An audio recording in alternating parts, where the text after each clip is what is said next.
സ്ത്രീകൾക്കൊരു സൗജന്യം നൽകിക്കഴിഞ്ഞാൽ ബാക്കിയെല്ലാം നഷ്ടത്തിലാകും എന്നുള്ളത് സമീപനത്തിലെ പ്രശ്നമാണ്. അത് മുഴുവൻ ഇടത് സർക്കാരിലെ അല്ലെങ്കിൽ ഇടത് മന്ത്രിമാർക്ക് മുഴുവൻ ആ അഭിപ്രായമുണ്ടോ എന്ന് എനിക്ക് സംശയമുണ്ട് കേട്ടോ. അത് ഈ സൗജന്യം എന്ന് പറയുന്നത് ഭയങ്കരമായൊരു പോഷ്കാണ് എന്ന രൂപത്തിൽ പ്രതികരണം നടത്തിയത് ഗതാഗത മന്ത്രിയാണ്.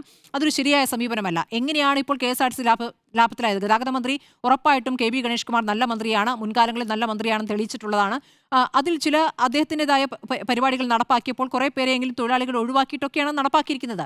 ഇത് ഈ സൗജന്യം കൊണ്ട് നഷ്ടമാകുമെന്ന് പറഞ്ഞാൽ അത് വേറെ വേറെ രൂപത്തിൽ ആ വരുമാനം ഉണ്ടാക്കാനുള്ള വഴികൾ ഉണ്ടാക്കണമെന്നേ.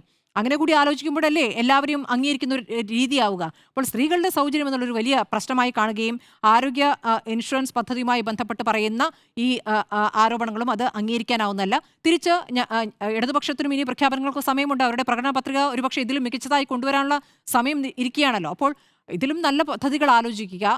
ഇപ്പോൾ എല്ലാം നടപ്പാക്കി എന്ന് പറയുമ്പോൾ ഇനിയും തുടർച്ചയുണ്ടായാലേ വികസനം മുന്നോട്ട് പോകും എന്ന് പറയുമ്പോൾ അടുത്ത വികസന പദ്ധതികൾ അപ്പുറത്ത് പ്രഖ്യാപിക്കുകയാണ് വേണ്ടത്. അങ്ങനെ പോസിറ്റീവായ ഒരു ഒരു ഒരു ഹെൽത്തി കോമ്പറ്റീഷൻ എന്ന രൂപത്തിൽ അത് കൊണ്ടുപോകണം എന്നുള്ളതാണ് ഞാൻ പറയുന്നത്. എല്ലാ ഘട്ടത്തിലും നമ്മൾ പറയാറുള്ളത് വഴി കഴിഞ്ഞ കുറച്ചു കാലങ്ങളായി നമ്മൾ ഉപതെരഞ്ഞെടുപ്പുകളൊക്കെ കണ്ടതുപോലെ ഈ സ്ഥാനാർത്ഥി പ്രഖ്യാപനമൊക്കെ കഴിഞ്ഞു കഴിയുമ്പോൾ വരുന്ന തെരഞ്ഞെടുപ്പിലെ പ്രചാരണത്തിലെ സ്വഭാവമുണ്ടല്ലോ, അതിൽ ഈ പറയുന്ന വർഗീയത കലർന്ന പ്രഖ്യാപനങ്ങളും സ്ഥാനാർത്ഥികളെ വർഗീയവാദിയാക്കുന്ന രൂപത്തിലുള്ള പ്രഖ്യാപനങ്ങളും അനാവശ്യമായ പ്രചാരണങ്ങളും ഒക്കെ ആശങ്കപ്പെടുത്തുകയാണ്. അതുകൊണ്ട് ആത്യന്തികമായി ലാഭമുണ്ടാക്കുക BJP ആണെന്നുള്ളതാണ്. ആ ആലോചന ഇരുകൂട്ടർക്കും ഉണ്ടായാൽ നന്ന് എന്നതാണ്.